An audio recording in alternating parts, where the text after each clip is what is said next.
सारखं आपलं मुलाचं लग्न अरे आहे ना, नाही कोण म्हणतो, पण माझी मुलगी सुद्धा दुसऱ्याच्या घरी जाणार आहे ना। लहानपणापासून जिला फुलासारखं जपलं, जी माझ्या काळजाचा तुकडा आहे, जिच्यासाठी मी आजपर्यंत जगलो, ती मुलगी दुसऱ्याच्या घरी जाणार आहे, तिचं तिला काहीच वाटत नाही।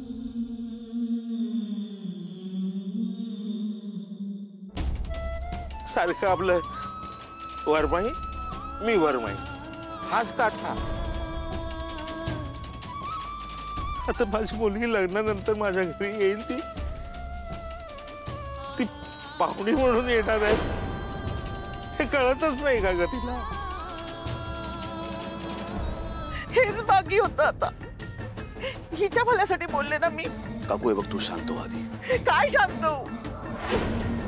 आपलंच नाणं खोटं आहे, दुसऱ्याला काय बोलणार आपण? आता कळलं? आता कळलं ब्लेम केल्यावर कसं वाटतं ते? तू हेच केलंस, तू रोहनच्या फॅमिलीला सतत सतत ब्लेम केलंस, तू हेच केलंस। मॉम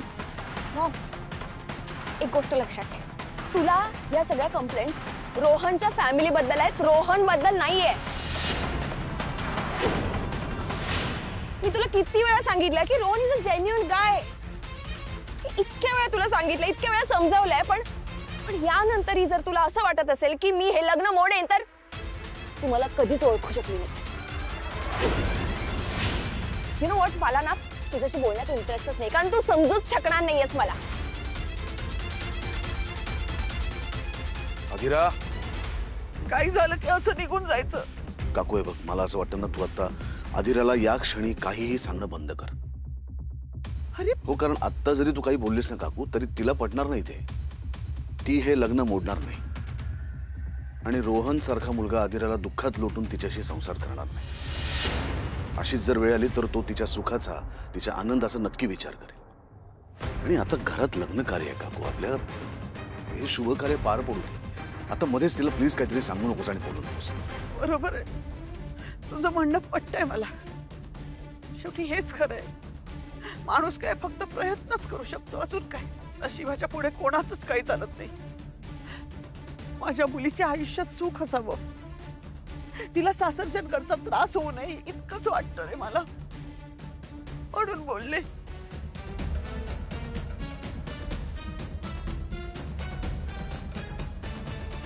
बाबा, पाहुण्यांसारखी येणार आहे तुमच्याकडे? नाही रे बाळा, नंदू मला तसं म्हणायचं नाही। अगं पण तू आता त्या घरी राहणार, ती माणसं तुझी होणार।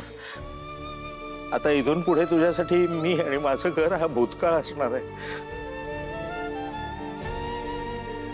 तुझं भविष्य, तुझं वर्तमान, हे सगळं त्या माणसांबरोबर तुला घालवायचंय।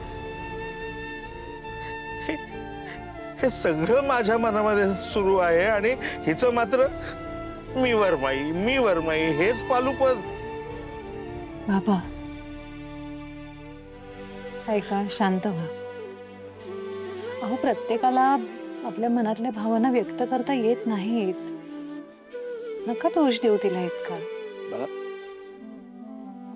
पण तुला मात्र योग्य वेळी योग्य भावना व्यक्त करणारी माणसं मिळत,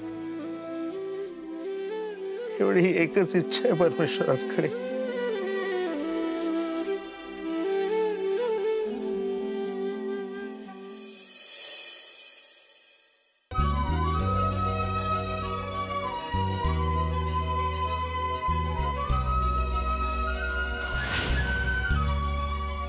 वक्रतुंड महाकाय सूर्यकोटि समप्रभ निर्विघ्नं कुरु मे देव सर्वकार्येषु सर्वदा मंगलमूर्ती मोरया।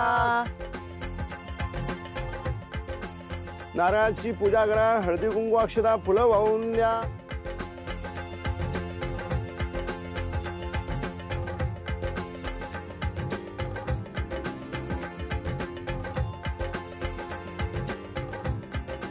तुम्ही या विडा सुपारीला हळदी कुंकू वाहून द्या, तांदूळ फुलं वाहून द्या, माल्द्याने सुगंधेने मयानि तानि पुष्पान गृहान परमेश्वर।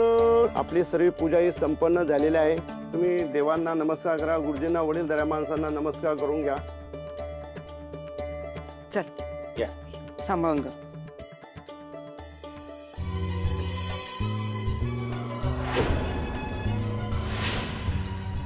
विष्णु गुरुदेव महेश्वरा गुरु साक्षात परब्रह्मा तस्मै श्री सुखदेवे नमः. नमस्कार करा. फूल वाहून द्या. दीपदेवताला फूल वाहून द्या. शुभम करोति कल्याणम आरोग्यम धनसंपदा शस्त्रबुद्धी विनाशाय दीपक ज्योती नमस्तुते. आई साहेब हळद दळायला घ्या. ए घ्या एक मिनिट मी काय म्हणते गुरुजी ते जात्यावर ओव्या गायला तर चालणार आहेत ना हो काय हरकत नाही. होऊन जाऊ द्या ओव्या. सुंदर माझे जाते ग फिरते बहुत ओव्या गाऊ कौतुके ये रे बा विठ्ठला पहिली माझी ओवी ग. आई जरा एक एक्सक्यूज जरा मी काय म्हणते मुहूर्त मेढ हे मी केले तर चालेल ना निलिमानी? हो चालेल ना चालेल. अज्जू अज्जू होय मालकीन कशी दिसते मी? अगं तू नेहमीच सुंदर दिसतेस ग. क्यूटी पाय.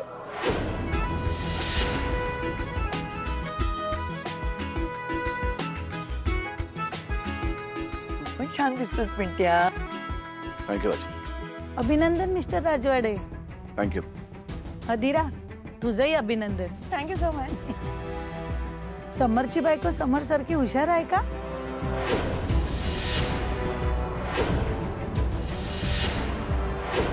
नाही हो समरची बायको काही एवढी शिकलेली वगैरे नाहीये आणि बिझनेस वुमन तर नाहीच नाही. साधी नोकरी करते. मला वाटतं बहुतेक हाऊसवाईफ होईल. असं आहे मिडल क्लास फॅमिली मधली मुलगी आहे ना. म्हणजे गरीब घरची मुलगी आहे. कसं मॅनेज करेल ती? हल्ली वर्षभरात दिवस होतात.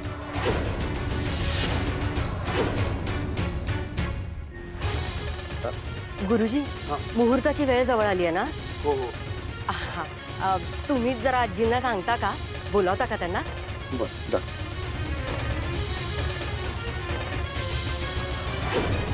Excuse me will you please. Adhira काय अभद्र बोलता ग तुम्ही? का मुहूर्त मेढीची पूजा आहे? हे काय बोलणं झालं तुमचं? नलिनीताई मुहूर्ताची वेळ जवळ येत चालली. चला आपण पूजा करून घेऊया. चला कसं वेळ चल. येस.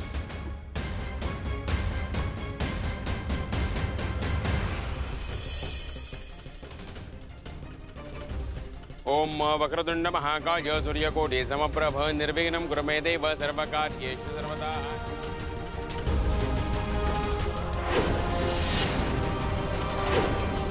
ताई हे निरंजन प्रज्वलित कर.